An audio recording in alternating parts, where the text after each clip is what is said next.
Okay, today we're gonna finish off the top of this landing on this front door step that I started last year. Gave it over a year to settle and compact. Each one of those blocks is approximately 550 pounds. Obviously there's a cut in the middle. This cut and splice that one, beveled edges, made it match. And then today we're gonna do the bluestone inlay on the top. So if you notice, the step is actually filled all the way up to the top with clean stone. That way there has no chance of holding moisture. There is also a water barrier between the stone and the house itself. Even though this is a masonry house, termites have a way of getting in there, and moisture will get in there and rot the wood. So it's 7 feet wide, 7 feet left to right, and 41 inches from the front to the house, to the toe kick. The masonry kicks out, the brick kicks out a little bit, so I haven't decided if I'm going to notch that yet or not. But anyways, let's get started.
The first step and the most important step with any hardscape, basically any kind of landscape that does not grow, is how I look at it. Hardscape: sidewalks, patios, retaining walls, driveways, those are all hardscapes. They don't grow.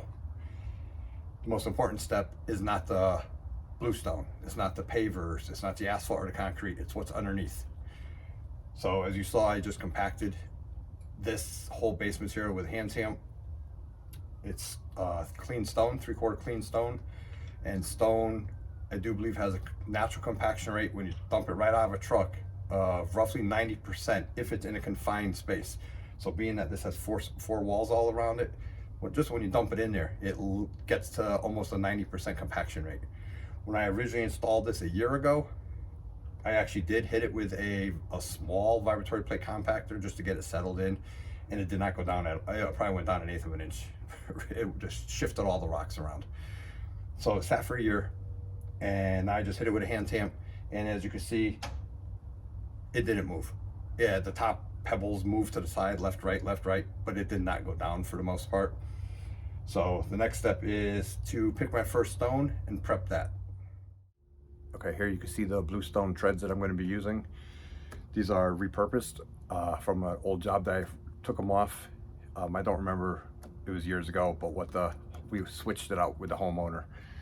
I went from bluestone to granite. So anyways, these bluestone treads have the 90-degree cut on all four sides, has a flame finish. What I'm going to do to dress it up a little bit, and they are dirty, but they'll clean up. They'll clean up once they're installed. I can pressure wash them. What I'm going to do to just dress them up a little bit is I'm going to take a 4-inch grinder with a diamond grinding wheel on it made for stone. I'm actually going to put a little bevel on all four edges on the top side of these. That'll clean it up a little, and it'll also help prevent, if they are not the exact same height when you go to shovel it, your shovel won't hit this. It'll kind of scrape over it, and it'll also help with the elderly with trip hazards and stuff like that. Plus, it looks really different. It looks neat. Gives it a new look versus just a square stone block dropped in a hole. These are 48 inches long, 14 inches wide. The space at the widest is 7 feet by 41 inches. So we're gonna have 3 rows, and the third row is gonna have to be cut a little bit off, I do believe.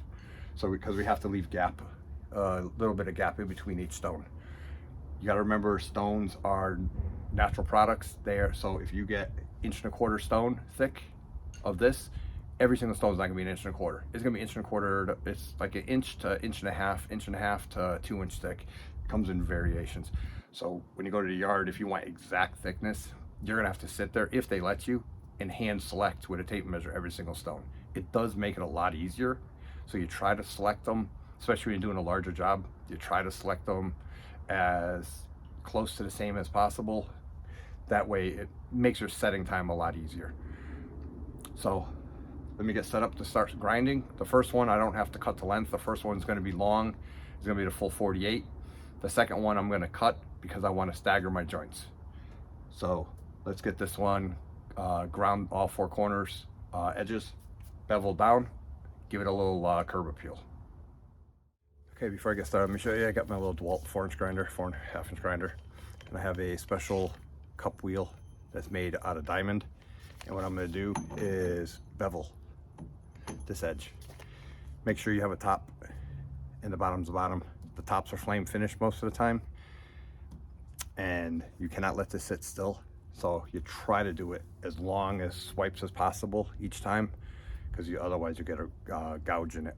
So let me start with doing this. Most important, you have your ears and your eyes on, ear protection and eye protection. And if you want, you should definitely wear a mask, some kind of breathing apparatus, because this silica, when it grinds down, I think it's silica it's called, it's the dust particles, it stays in your lungs forever. It's really bad for your lungs. Pay attention to wind, and you also don't want to blast your neighborhood. So you'll drive down the street and you'll see a whole neighborhood with just this cloud in the sky. And a lot of times there's a contractor in the back cutting stone or cutting pavers, and it's just a big white cloud of stone dust, literally dust from the diamond blades getting through. Whenever I can wet cut, I try to wet cut with a garden hose or a wet table saw. Sometimes you are, just circumstances you have to do a dry cut. This is one of the circumstances you have to do a dry cut, because I'm not gonna get electrocuted. So let's get this edge cleaned up and we'll go from there.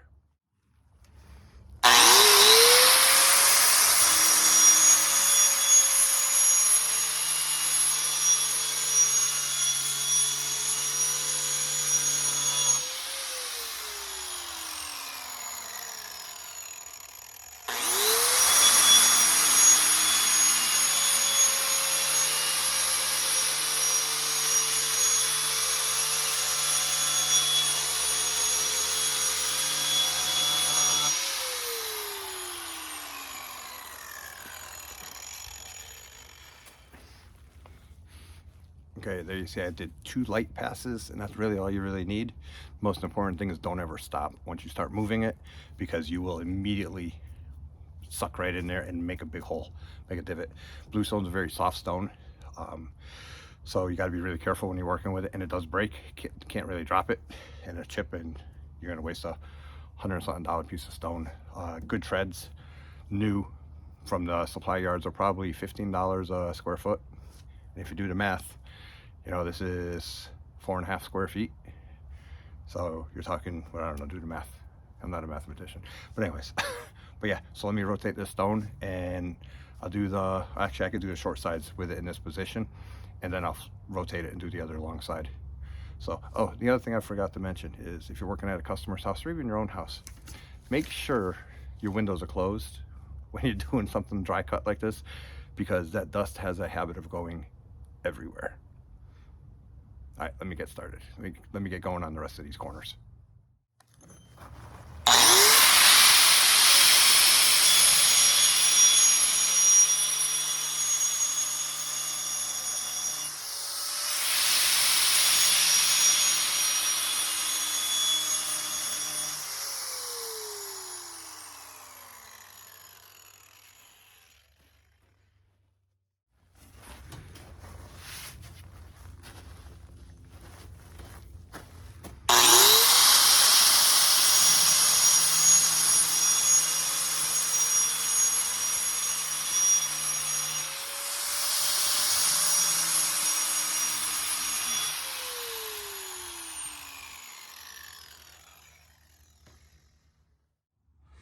Before I do the last side, you could see, here's the before or the after side.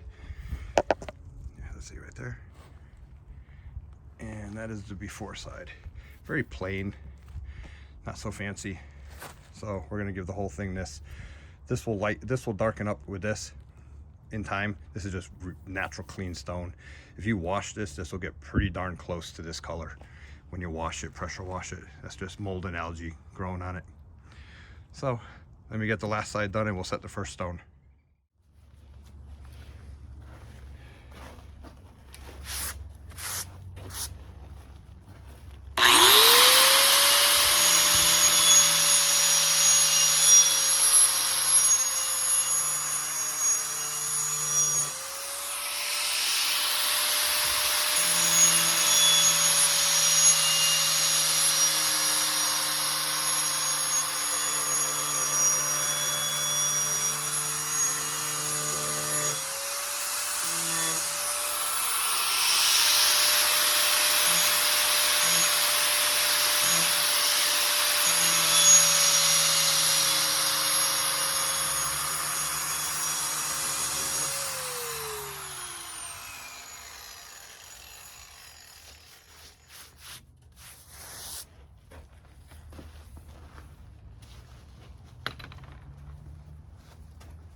So there you can see just a slight bevel on it, just to dress it up a little.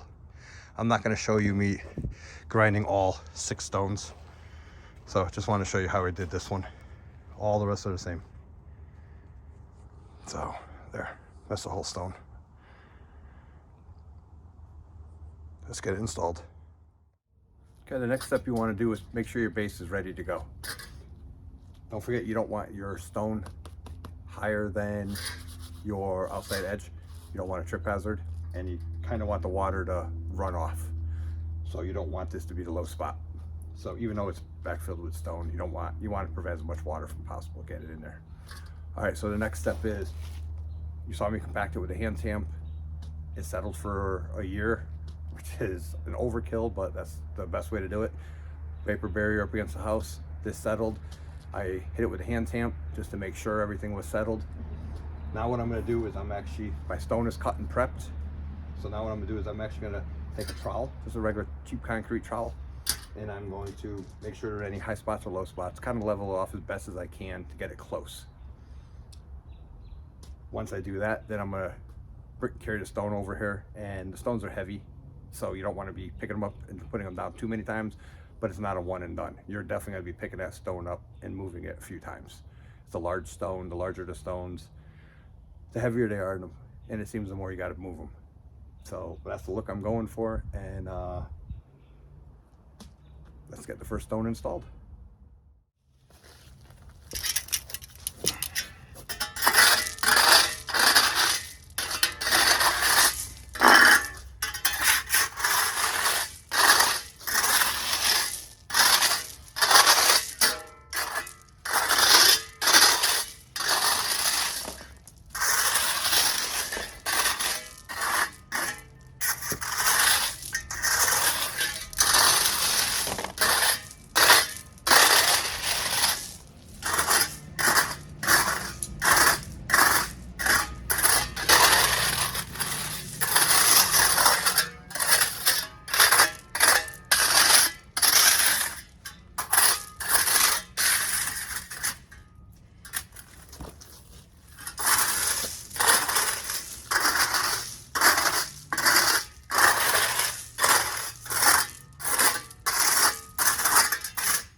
As you can see, the stone is still high. So like I said, little by little, got to keep shifting around, lifting it up carefully, not to crack them, break them, and get it so it's just a little bit higher than here. Just a little bit, like an 1/8 inch. 1/4 inch is okay, especially if you have a gap, but if you're right up against it, you want to minimize that. So I just got to make sure this is good here and here. And the reason I went with the long one here is because this is the direction of most traffic, so I'd rather a big piece here. The other end on here is going to be cut shorter, so this one will be cut shorter, but then the long one will be there. So this will be a long, that'll be short, that'll be a long. The one with the most traffic, I want the larger, the larger stones on it. All right, so let's get this lower down.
Here you have the first stone. It's all set.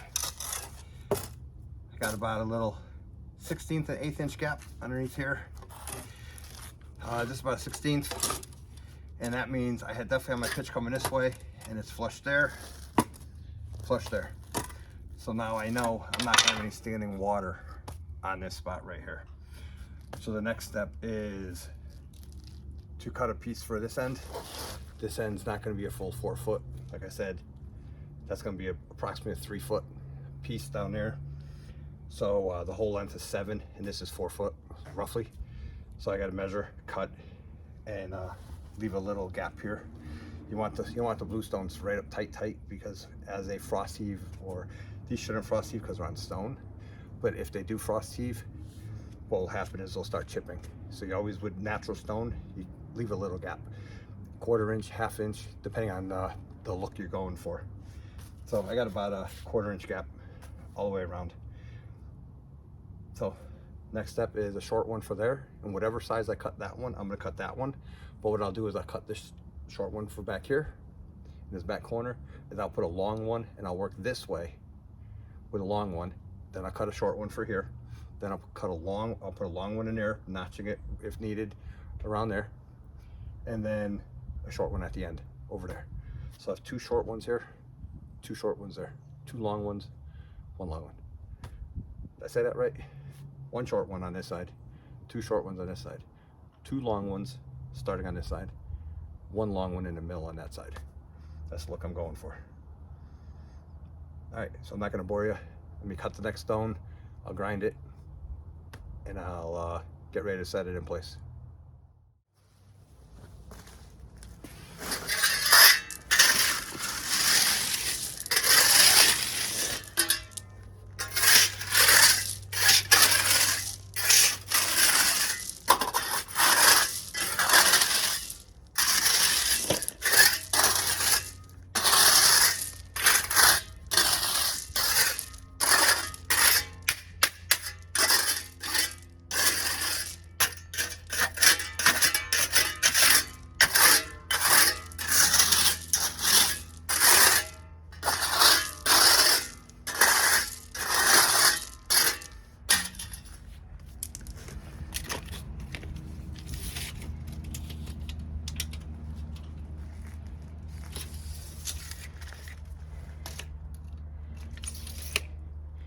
.36 by 14.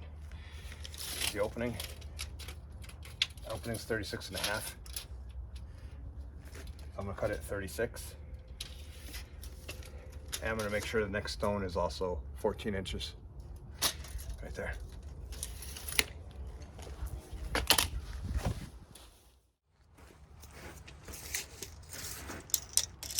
When you're working with stone, you want to use basically like a soapstone. This is a company, local company, actually made business cards out of it, and it actually works really good because it's actually stronger. It doesn't break, but it's like a soapstone or chalk, and it washes off with time. So like I said, I'm doing a 36. I want to make sure I'm at 14. So basically I got to cut this foot off. So let me get a square.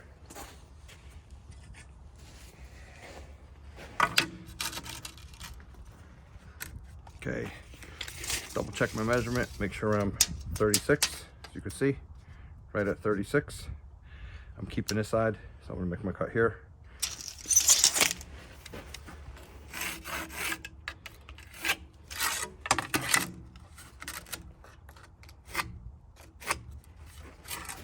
There you go.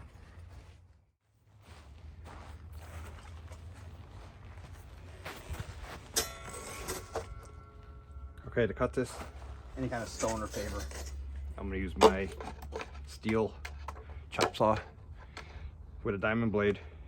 Make sure you have your eyes and your ears and your mask. If you can wet cut, wet cut. I'm unable to wet cut right now because there's no outside water because it's winter time. So just be mindful of the dust. Make sure your stone is stable and flat so that way you get a perpendicular cut to the edge. If your stone's at an angle, then your saw's got to be at an angle. It just complicates things. So let's fire this up. I'll cut this, and then I'll bevel the 4 sides.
There you go.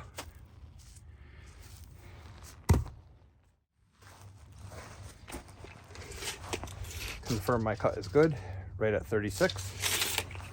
Get the grinder.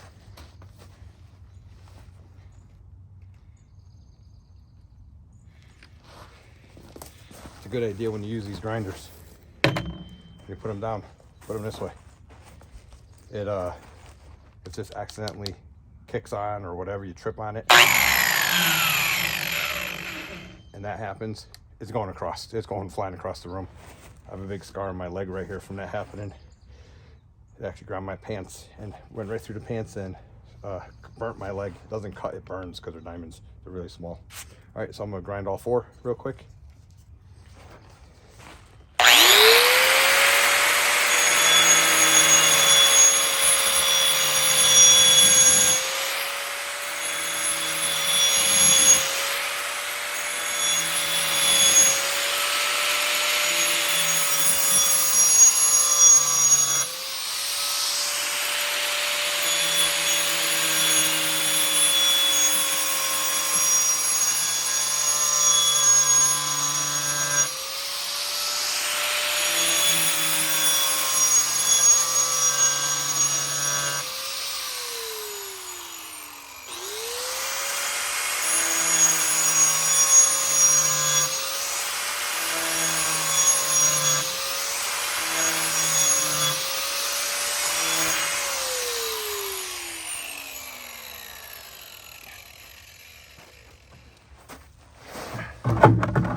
There you go, all 4.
So as you can see, that's the first 2 stones.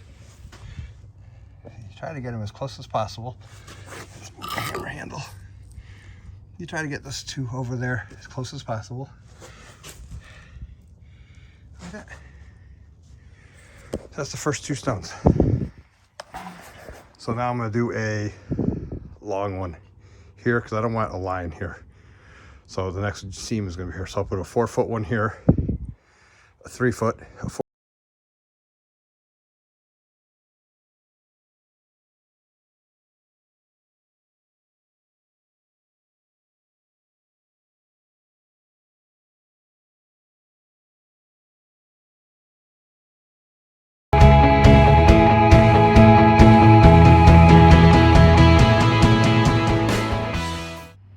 Okay, you can see this is a 4-foot, that's a 3-foot, 3-foot and 4-foot. Better than having a straight line going all the way across. So this way, the next one's gonna be a 4-foot, but this here is not 14 inches. So I'm gonna have to cut here and there. I gotta cut the width. This will keep this factory edge and then jog it. Once I do all the cutting and measuring, then I gotta bevel the edges. Then I'll set that in. And then I gotta do the same for the 3-foot piece I'm sitting behind me over here. So let's get that done. Take your time. These stones are very expensive. Bad cut, you can't cut it twice. Can't cut it longer, you can only cut it shorter. So when in doubt, cut it long. That's the best advice I can give you when you're cutting stone. Cut it long, take your time, measure 2, 3, 4 times, whatever it takes.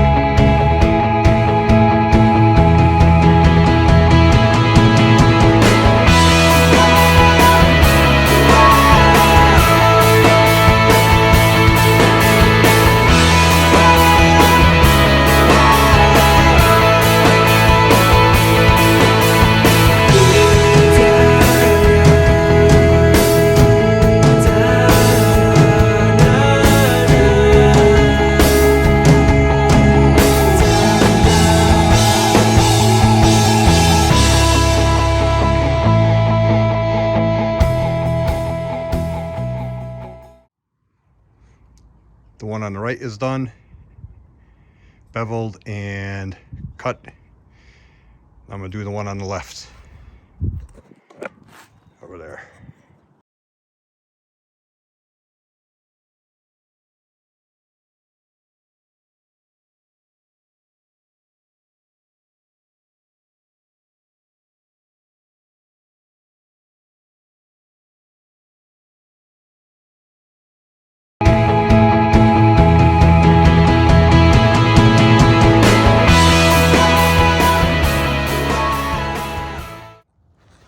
And it is complete.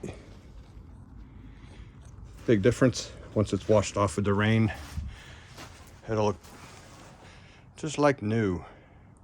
And then eventually there's gonna be a bluestone sidewalk going all along there. So one step at a time.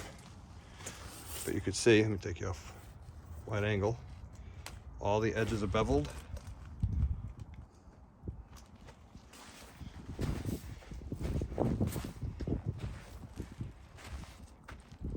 Offset a little. Let me back up. The front of the house. It's centered. Everything is centered.